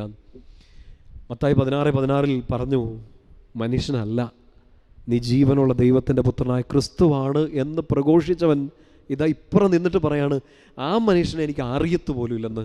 ഞാൻ ആരെന്നാണ് ജനം പറയുന്നത്, നിങ്ങളെന്ത് പറയുന്നു എന്ന് ചോദിച്ചപ്പോൾ എനിക്കറിയാം, മാംസരക്തങ്ങളല്ല, സ്വർഗസ്ഥനായ പിതാവ് വെളിപ്പെടുത്തിയ കാര്യം ഞാൻ നിന്നോട് പറയട്ടെ എന്നും പറഞ്ഞ് കേസറിയ ഫിലിപ്പിയെ പിടിച്ചു കുലുക്കിക്കൊണ്ട് പത്രോസ് പറഞ്ഞതാണ്, നീ ജീവനുള്ള ദൈവത്തിൻ്റെ പുത്രനായ ക്രിസ്തുവാണ്. പക്ഷേ അതേ പത്രോസ് അകലെയായി, മുറ്റത്തേക്കായി, ഗേറ്റിങ്ങിലായി ഇതാ അവൻ തള്ളിപ്പറച്ചിലിൻ്റെ അങ്ങേ അറ്റത്തേക്ക് പരമകോടിയിലേക്ക് എത്തിയിട്ട് പറയാണ്, ആ മനുഷ്യനെ എനിക്ക് അറിയില്ല എന്ന് പറഞ്ഞവൻ ശപിക്കാനും ആണയിടാനും തുടങ്ങി. മുമ്പേ ആണയിട്ടു, ഇപ്പം ശപിക്കാൻ തുടങ്ങി. എന്തിനെ ശപിക്കുന്നു? എൻ്റെ പ്രിയപ്പെട്ട സഹോദരങ്ങളെ, ഈശോയിൽ നിന്ന് ഏറ്റവും അകന്നാൽ അവസാനം അവൻ ഈശോയെയും ശപിക്കും, ഈ വിളിയെ ശപിക്കും, ഈ ജീവിതത്തെ ശപിക്കും. ഞാൻ എന്തിനൊരു ക്രിസ്ത്യാനിയായി, എനിക്ക് എന്തിനു മാമോദിസ തന്നു, എന്നെ എന്തിനൊരു വൈദികനാക്കി, എന്തിനെന്നെ ഒരു സന്യസ്തയാക്കി, ഇട്ടെറിഞ്ഞ് പോകും. ഈ വൈദിക ജീവിതവും ഈ സന്യസ്ത ജീവിതവും ഈ ശുശ്രൂഷ ജീവിതവും ഒക്കെ എറിഞ്ഞിട്ട് പോകും, ശപിച്ചിട്ട് ഇറങ്ങിപ്പോകും. ഇതിൻ്റെ അകത്ത് കിടക്കുന്ന ഒരു അപകടമാണെന്ന് ചിന്തിക്കും, ഇതൊരു സ്വാതന്ത്ര്യക്കുറവാണെന്ന് ചിന്തിക്കും, ഈ സഭയോട് ചേർന്ന് നിൽക്കുന്നത് എനിക്ക് സന്തോഷം തരുന്നില്ലെന്ന് ചിന്തിക്കും. കാരണം നീ ഓൾറെഡി ഏറ്റവും ആദ്യം തന്നെ ആരെ തള്ളിപ്പറഞ്ഞു? ക്രിസ്തുവിനെ തള്ളിപ്പറഞ്ഞു. ക്രിസ്തുവിനെ തള്ളിപ്പറഞ്ഞ നീ അവൻ്റെ വചനം തള്ളിപ്പറയും. ക്രിസ്തുവിൻ്റെ വചനത്തെ തള്ളിപ്പറഞ്ഞ നീ അവൻ വിളിച്ച ഈ വിളിയെയും തള്ളിപ്പറയും. എന്നിട്ട് പല കാരണങ്ങളും പറയും, അവിടെ ഇങ്ങനെയില്ല, അവിടെ സ്വാതന്ത്ര്യമില്ല. ക്രിസ്തുവിനെ സ്വീകരിച്ചവന് സ്വാതന്ത്ര്യം മാത്രമേ ഉള്ളൂ. നീ വീണ്ടും പുതിയൊരു സ്വാതന്ത്ര്യം ആഗ്രഹിക്കുന്നുണ്ടെങ്കിൽ നീ ആദ്യം തള്ളിപ്പറഞ്ഞത് ക്രിസ്തുവിനെ തന്നെയാണ്. ഇപ്പം തിരിച്ചു വരിക. നിൻ്റെ സംസാര ശൈലി പോലും അത് സൂചിപ്പിക്കുന്നുണ്ട് നീ ഒരിക്കൽ ഈശോയുടെ കൂടെ ആയിരുന്നവളാണ് എന്ന്. എൻ്റെ പ്രിയപ്പെട്ട സഹോദരങ്ങളെ, പത്രോസ്ലീഹയുടെ ജീവിതത്തിൽ ഇങ്ങനെ സംഭവിച്ചു പോയ ഓരോ കാര്യങ്ങൾ, ഈ ഒരു കോഴി കൂവുന്ന കാര്യത്തിലൊക്കെ നമ്മളിങ്ങനെ ചിന്തിക്കല്, കോഴി എന്തിനു കരഞ്ഞു, കോഴിയെ നമുക്ക് കൊല്ലാം, ഇങ്ങനെയൊന്നും ചിന്തിച്ചുകൊണ്ടിരിക്കരുത്. സൂചനയാണ്. അവസാനം കോഴി വരെ ചിലപ്പോൾ നമ്മളെ നോക്കി കൂവും. എത്ര ഉന്നതിയിൽ നിന്ന് നീ ഇത്ര അധപതിച്ചോ എന്ന് പറഞ്ഞ് ചിലപ്പോൾ കോഴി 3 അല്ല 300 തവണ കൂവാൻ പറ്റുന്ന രീതിയിലുള്ള മണ്ടത്തരങ്ങൾ, പാപങ്ങൾ ചിലപ്പോൾ നമ്മുടെ ജീവിതത്തിൽ നമ്മൾ ചെയ്തു വെക്കും. തിരിച്ച് വരിക. കോഴി കൂവുമെങ്കിലും ഒരു ബോധം വരിക. പത്രോസ്ലീഹയ്ക്ക് കോഴി കൂവിയിട്ടല്ല തിരിച്ചറിവ് വന്നത്, ക്രിസ്തുവിൻ്റെ ഒരു നോട്ടം കൊണ്ട് അവൻ തിരിച്ചു വരികയാണ്. പ്രിയപ്പെട്ട സഹോദരങ്ങൾ, ഈ നോമ്പിൽ ഈശോയുടെ നോട്ടം കിട്ടുന്ന സ്ഥലങ്ങളിലായിരിക്കണം. ഈ വചനം കേൾക്കുമ്പോഴും ആരാധനയ്ക്ക് ഇരിക്കുമ്പോഴും എല്ലാം ഈശോയുടെ നോട്ടം കിട്ടുന്നൊരു സ്ഥലത്താണ്. ഈ ദിവസങ്ങളിലൊക്കെ പരിശുദ്ധ ബലി അർപ്പിക്കാൻ നോമ്പിൻ്റെ കുറേ ദിവസങ്ങൾ കടന്നുപോയി. ഇനിയുള്ള ദിവസങ്ങൾ ഒരൊറ്റ ദിവസം പോലും മുടങ്ങാതെ പരിശുദ്ധ ബലി അർപ്പിക്കാൻ വേണ്ടിയിട്ട് ഒന്ന് ശ്രദ്ധിക്കാവോ? എല്ലാ ദിവസവും വചനം വായിക്കാൻ വേണ്ടി ഒന്ന് ശ്രദ്ധിക്കാവോ? ഈശോയുടെ നോട്ടം കിട്ടുന്ന സ്ഥലമാണ്. കാരണം പത്രോസ്ലിഹായെ മാറ്റിയത് ഈ പരിചാരികയല്ല, ചുറ്റും നിന്നവരല്ല, കോഴിയല്ല, ഈശോ അവനെ തിരിഞ്ഞു നോക്കി എന്നാണ് വചനം നമ്മൾ വായിക്കുക. ആ നോട്ടത്തിൽ ജീവിതം മുഴുവൻ പത്രോസ്ലിഹ തിരിച്ചു പിടിക്കുകയാണ്. നോക്ക്, നീ മുറ്റത്തായിരുന്നാലും അകലെ ആയിരുന്നാലും ഈശോയുടെ നോട്ടം കിട്ടുന്ന, ഈശോയുടെ കണ്ണെത്തുന്നൊരു സ്ഥലത്താണ് നീ. ഒരു പക്ഷേ ഒരു പന്നിക്കൂട്ടിലേക്കൊക്കെ പോയി കാണും, പക്ഷെ അപ്പോഴും അപ്പൻ്റെ ഹൃദയം എത്തുന്നൊരു സ്ഥലത്താണ് നീ. ഏറ്റവും വലിയ ദുശീലങ്ങളിലേക്ക് വീണുപോയിട്ടുണ്ടാകും. ഒരുപക്ഷെ ഈ ക്രിസ്തീയ ജീവിതത്തിൻ്റെ മാറ്റു കുറയ്ക്കുന്ന, ഇല്ലെങ്കിൽ അതിൻ്റെ എല്ലാ ഭംഗിയും കെടുത്തിക്കളയുന്ന രീതിയിലുള്ള വലിയ പാപങ്ങളിലേക്ക് പോയിട്ടുണ്ടാകും. പക്ഷെ അപ്പോഴും ഈശോയുടെ കണ്ണെത്തുന്ന ഒരു സ്ഥലത്ത് തന്നെയാണ് ഈശോ അവനെ നോക്കി. ആ നോട്ടത്തിൽ ഹൃദയം നുറുങ്ങി അവൻ കരയുകയാണ്. ആ ഹൃദയം നുറുങ്ങി കരയുന്നത് എന്തിനാണ്? എനിക്ക് അബദ്ധം പറ്റി എന്നുള്ള ചിന്തയിലൊന്നുമല്ല, ഞാൻ പിടിക്കപ്പെട്ടു എന്നുള്ള ചിന്തയിലല്ല. ആ നോട്ടത്തിന് മറ്റ് ചില അർത്ഥങ്ങളുണ്ടായിരുന്നു. അങ്ങനെ ഒരു നോട്ടമാണ് ഈ നോമ്പ് കാലത്ത് ഈശോ, എൻ്റെ പ്രിയപ്പെട്ട സഹോദരങ്ങളെ, എന്നെയും നിങ്ങളെയൊക്കെ നോക്കുന്നത്. പ്രിയപ്പെട്ട ഈശോയുടെ ആ നോട്ടത്തെക്കുറിച്ച്, ഈശോയുടെ ആ നോട്ടം പത്രോസിന് കൊടുത്ത ആ മാനസാന്തരത്തെക്കുറിച്ച് കുറച്ചുകൂടെ നന്നായിട്ട് മനസ്സിലാക്കാൻ നല്ലത് ലൂക്കാസ് സുവിശേഷത്തിൽ ഇതേ ഭാഗം നമ്മൾ എടുക്കുമ്പോഴാണ്. നമ്മളിപ്പം വിശുദ്ധ മത്തായിയുടെ സുവിശേഷത്തിൽ നിന്നാണ് വായിച്ച് ലൂക്കാസ് സുവിശേഷം എടുക്കുക. അതിൻ്റെ 22-ാമത്തെ അധ്യായത്തിൽ 54 മുതലുള്ള വാക്യങ്ങളാണ് ഈ പത്രോസിൻ്റെ ഈ തള്ളിപ്പറച്ചിലിനെ കുറിച്ച് കാണുന്നത്. അതിൽ 61-ാമത്തെ വാക്യം മാത്രം എടുക്കുക. ലൂക്ക 22:61 വാചനം ഇങ്ങനെയാണ്: കർത്താവ് പത്രോസിൻ്റെ നേരെ തിരിഞ്ഞ് അവനെ നോക്കി. നമ്മളിപ്പോൾ പറഞ്ഞ ഭാഗമാണ്. ഇന്ന് കോഴി കൂവുന്നതിന് മുമ്പ് 3 പ്രാവശ്യം നീ എന്നെ നിഷേധിക്കുമെന്ന് കർത്താവ് പറഞ്ഞ വചനം അപ്പോൾ പത്രോസ് ഓർമ്മിച്ചു. അവൻ പുറത്തുപോയി മനംനൊന്ത് കരഞ്ഞു. ഈ വചനം എന്തിനാ പ്രത്യേകിച്ച് എടുത്തതെന്നറിയോ? മത്തായി സുവിശേഷത്തിൽ ഇങ്ങനെ ആ നോട്ടത്തിൻ്റെ കാര്യം എനിക്കൊന്നും കുറച്ചുകൂടെ ബ്യൂട്ടിഫുള്ളായിട്ട് ലൂക്കാസ് സുവിശേഷത്തിലാണ് പറയുക. ഈശോ അപ്പോൾ അവനെ നോക്കി. എപ്പോഴാണ് നോക്കിയേ? തള്ളിപ്പറച്ചിലിൻ്റെ ഏറ്റവും ഉന്നതിയിലെത്തി നിൽക്കുന്ന സമയത്ത് ഈശോ ഒരു നോട്ടം നോക്കുകയാണ്. അതിനു മുമ്പ് ഈശോ നോക്കിയില്ലെന്നല്ല, ഈശോയുടെ നോട്ടം പലരിലൂടെയും, ഈശോയുടെ വാക്ക് പലരിലൂടെയും പത്രോസിലെത്തുന്നുണ്ട്. പരിചാരികയിലൂടെ, ചുറ്റുമുള്ളവരിലൂടെ ഒക്കെ പറയുന്നുണ്ട്, നീ ഈശോയുടെ കൂടെ നിൽക്കുന്നവനാണ്. എത്ര ഉപദേശങ്ങൾ കിട്ടിയിട്ടും, എത്ര ധ്യാനങ്ങൾ കൂടിയിട്ടും നന്നാവുന്നില്ല എന്നൊക്കെ നമ്മൾ ചിലപ്പോൾ മനുഷ്യരെക്കുറിച്ച് വിധി പറയാറില്ലേ? ചിലപ്പോൾ നമുക്ക് നമ്മളെക്കുറിച്ച് തന്നെ തോന്നിക്കണം, കർത്താവ് ഇത്രയും വചനം കേട്ടിട്ട്, ഇത്രയും ധ്യാനം കൂടിയിട്ട്, ഇത്രയും കുമ്പസാരിച്ചിട്ട് ഞാൻ നന്നാവുന്നില്ലോ, എനിക്ക് കയറി വരാൻ പറ്റുന്നില്ലോ. എൻ്റെ പ്രിയപ്പെട്ട സഹോദരങ്ങളെ, കർത്താവ് അങ്ങനെ കൈവിട്ട് കളയത്തൊന്നുമില്ല. ഒരു നോട്ടം നോക്കും. പ്രധാനപ്പെട്ട ഒരു കാര്യം ഈശോയുടെ നോട്ടം കിട്ടുന്നെടുത്ത് നീ ആയിരിക്കുക എന്നുള്ളതാണ്. കർത്താവിൻ്റെ കണ്ണെത്താത്ത സ്ഥലങ്ങളൊന്നും ഇല്ല എന്നറിയാമെങ്കിലും ഈശോയെ എനിക്കൊന്ന് കയറി വരണം, എന്നെ സഹായിക്കാൻ ഒരു ധ്യാനത്തിനും ആവുന്നില്ല, ഒരു ഉപദേശങ്ങൾക്കാവില്ല, ടോട്ടലി ഹെൽപ്ലെസ് ആണ്, നീ എന്നെ ഒന്ന് നോക്കണം എന്ന് പറഞ്ഞ് ഈ അബദ്ധത്തിനിടയിൽ ഈശോയെ ഒന്ന് ചിന്തിച്ചാൽ അവൻ്റെ നോട്ടം നിനക്ക് കിട്ടും. ആ നോട്ടത്തിൽ മാനസാന്തരപ്പെടുക. ലൂക്കാസ് സുവിശേഷകൻ അത് ബ്യൂട്ടിഫുള്ളായിട്ട് അവതരിപ്പിക്കുകയാണ്. ഈശോ അവനെ നോക്കിയപ്പോൾ എന്ത് സംഭവിച്ചു? അവൻ മനംനൊന്ത് കരഞ്ഞു എന്നല്ല, അതിനു മുമ്പ് പറയാണ്, ഈശോ പറഞ്ഞ കാര്യം അവൻ ഓർമ്മിച്ചു. ആ കോഴീനെയും കോഴിയുടെ കൂവലിലും നിങ്ങൾ കുടുങ്ങിപ്പോകരുത്. കോഴിയോ കോഴിയുടെ കൂവലോ അല്ല, ഈശോ പറഞ്ഞ കാര്യം അവൻ ഓർത്തു. അവൻ ഇങ്ങനെ ഒരു സാധ്യത ഉണ്ട്. ലൂക്കാസ് സുവിശേഷം 22-ാമത്തെ അധ്യായത്തിലൊക്കെ നമ്മളിങ്ങനെ വായിക്കുന്നില്ലേ, ശിമയോൻ നിന്നെ പിശാച് സാത്താൻ ഗോതമ്പ് പോലെ പാറ്റാൻ ശ്രമിക്കുന്നുണ്ട്, നിൻ്റെ വിശ്വാസം ക്ഷയിക്കാതിരിക്കാൻ ഞാൻ നിനക്ക് വേണ്ടി പ്രാർത്ഥിക്കും, ഈശോ ശക്തിപ്പെടുത്തും. നമുക്ക് പത്രോസ് തൻ്റെ ജീവിതത്തെ മുഴുവൻ ഈശോ പറഞ്ഞ എല്ലാ കാര്യങ്ങളും ഓർമ്മിക്കുകയാണ്.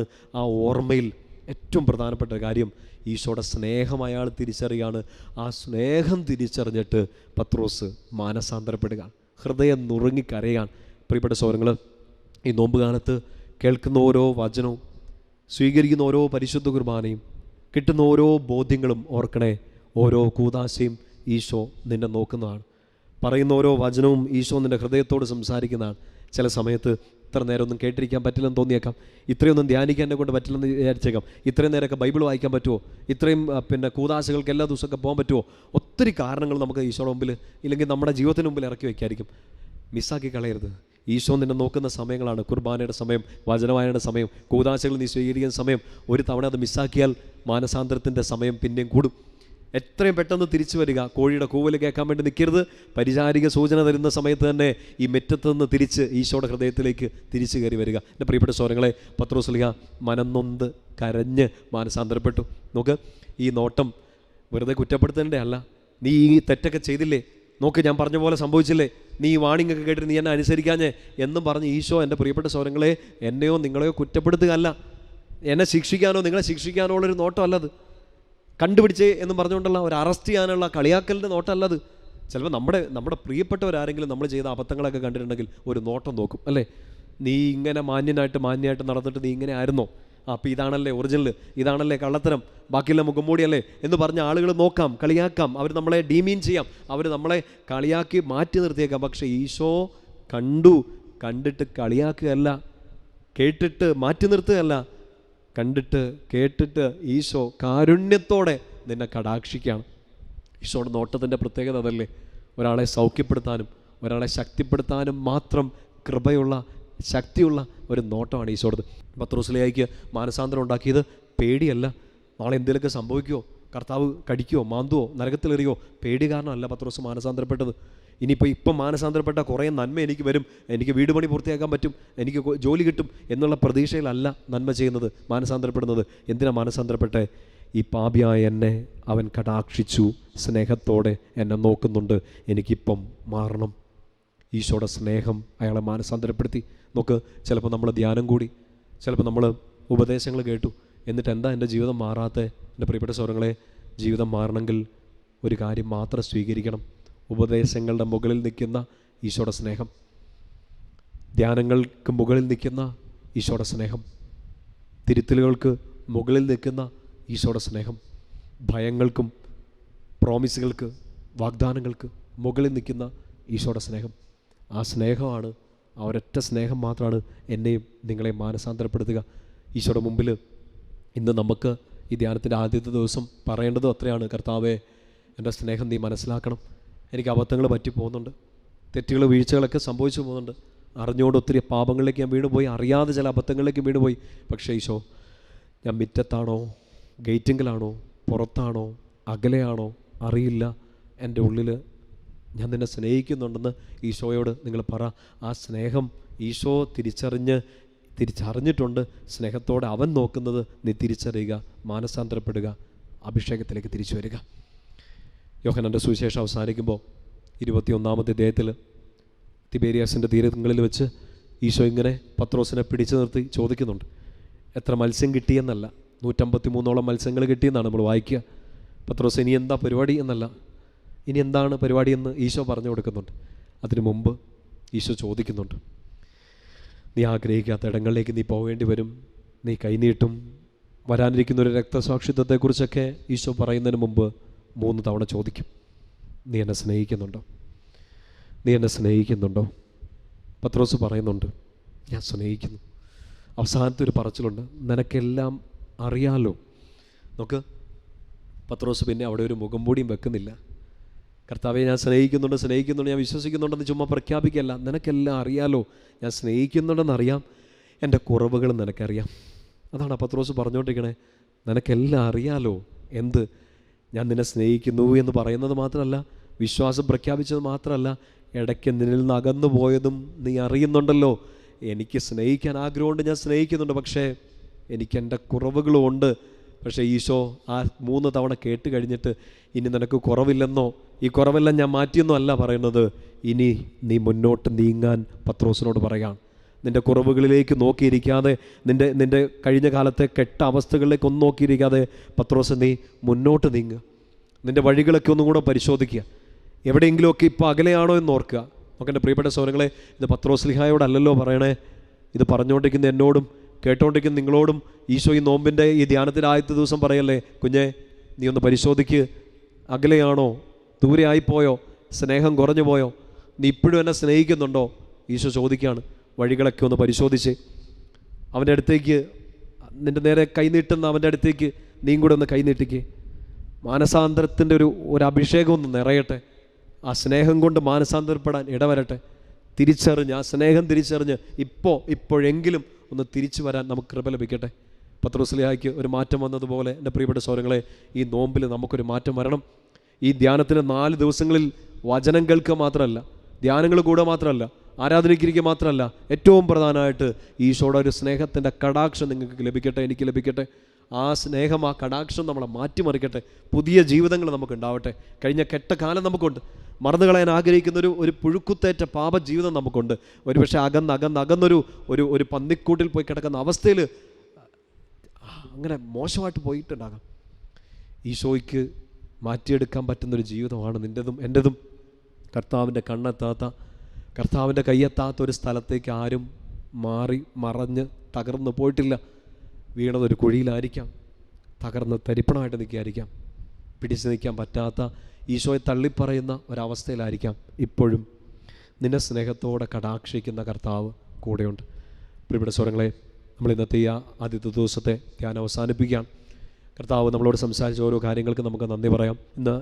ഇന്ന് രാത്രി എപ്പോഴെങ്കിലുമൊക്കെ ഉറങ്ങുന്നൊരു സമയത്തിന് മുമ്പ് സങ്കീർത്തനം 51, നമ്മൾ പ്രത്യേകിച്ച് കുമ്പസാരത്തിൻ്റെ സമയങ്ങളിലൊക്കെ വായിക്കുന്നൊരു വചനഭാഗമാണല്ലോ. കർത്താവിനോട് കരുണ തോന്നണേ.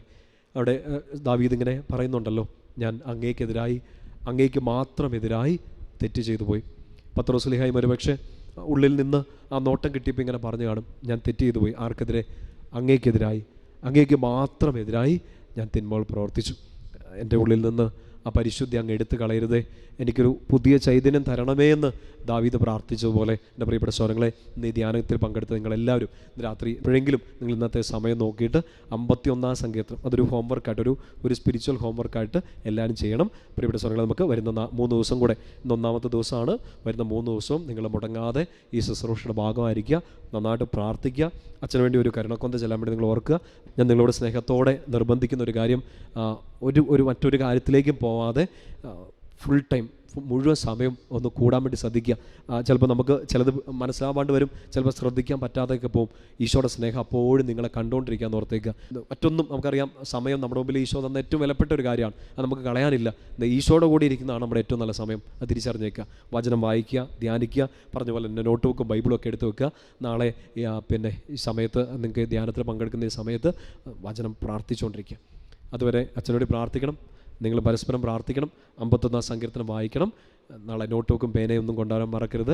ഏറ്റവും ഒരു അഭിഷേകം, നിങ്ങളൊരു ധ്യാനകേന്ദ്രത്തിലോ ഇടവകയിലോ ഒക്കെ നടക്കുന്ന ധ്യാനത്തെ എത്ര സീരിയസ്നെസ് കൊടുക്കുന്നോ അതിനൊരു 10 ഇരട്ടി സീരിയസ് ആയിട്ട് ഈ ഒരു ധ്യാനത്തെ നിങ്ങൾ കാണണം. ഈശോ നമ്മളെ അനുഗ്രഹിക്കും, കൃപയോടെ നമ്മളെ കടാക്ഷിക്കും. ദാവീദിനോടെന്ന പോലെ സ്ഥിരമായൊരു സ്നേഹം നമ്മളോട് കാണിക്കും. നമുക്ക് കരങ്ങളൊന്ന് നെഞ്ചോട് ചേർത്ത് പിടിക്കാം, കണ്ണുകളൊന്ന് ശാന്തമായിട്ട് അടയ്ക്കാം. ഈശോയ്ക്ക് നമുക്ക് നന്ദി പറയാം. കർത്താവേ, ഞങ്ങൾ പല സ്ഥലങ്ങളിൽ, പല രാജ്യങ്ങളിൽ, പല ടൈം സോണുകളിലൊക്കെയാണ്. അങ്ങയുടെ വചനം പക്ഷേ ഞങ്ങളുടെ അടുത്തേക്ക് എത്തി, അങ്ങയുടെ കടാക്ഷം ഞങ്ങളിലേക്ക് എത്തി, അങ്ങയുടെ സ്നേഹത്തോടെയുള്ളൊരു നോട്ടം ഞങ്ങളിലേക്ക് എത്തി, അങ്ങയുടെ കരുണയുടെ വാക്ക് ഞങ്ങളുടെ ഹൃദയത്തിലേക്ക് ഇറങ്ങി. ഈ ദിവസം ഞങ്ങൾ കേട്ട എല്ലാ വചനത്തിനെ ഓർത്ത് നന്ദി പറയുന്നു. ഞാൻ കിട്ടിയ ബോധ്യങ്ങളെ ഓർത്ത് നന്ദി പറയുന്നു. ഈശോയെ, അങ്ങിൽ നിന്ന് അകന്നു പോയെങ്കിൽ, എങ്ങനെ അകന്നുപോയോ, എത്രയധികം അകന്നുപോയോ, 10 ഇരട്ടി തീക്ഷ്ണതയോടെ തിരിച്ചു വരാൻ കൃപ നൽകണമേ. പത്രോസ്ലീഹയെ പോലെ ആ നോട്ടം കിട്ടി, ആ സ്നേഹത്തിൻ്റെ കരുണയുടെ നോട്ടം കിട്ടി തിരിച്ചു വരാൻ ഞങ്ങളെ സഹായിക്കണമേ.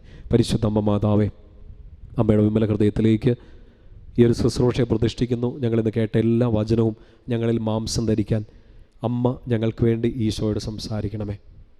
ഈശോയിൽ നകന്നുപോയ ഞങ്ങൾ കൂടുതൽ സ്നേഹത്തോടെ ഈശോയിലേക്ക് തിരിച്ചു വരാൻ അമ്മ ഞങ്ങൾക്ക് വേണ്ടി പ്രാർത്ഥിക്കണമേ. അപ്പോൾ ചേർന്ന് ഒരുമിച്ച് പ്രാർത്ഥിക്കാം. നന്മ നിറഞ്ഞ മറിയമേ സ്വസ്തി, കർത്താവ് അങ്ങയോട് കൂടെ സ്ത്രീകൾ അങ്ങ് അനുഗ്രഹിക്കപ്പെട്ടവളാകുന്നു. അങ്ങയുടെ ഉദരത്തിൻ്റെ ഫലമായ ഈശോ അനുഗ്രഹിക്കപ്പെട്ടവനാകുന്നു. പരിശുദ്ധ മറിയമേ, തമ്പുരാൻ്റെ അമ്മേ, പാപികളായ ഞങ്ങൾക്ക് വേണ്ടി ഇപ്പോഴും ഞങ്ങളുടെ മരണസമയത്തും തമ്പുരാൻ്റെ അപേക്ഷിക്കണമേ. ആമേൻ. വിശുദ്ധ പത്രോസ്ലീഹായെ ഞങ്ങൾക്ക് വേണ്ടി ഈ ശുശ്രൂഷയ്ക്ക് വേണ്ടി പ്രത്യേകം പ്രാർത്ഥിക്കണമേ. പിതാവിൻ്റെയും പുത്രൻ്റെയും പരിശുദ്ധാത്മാവിൻ്റെയും നാമത്തിൽ. ആമേൻ.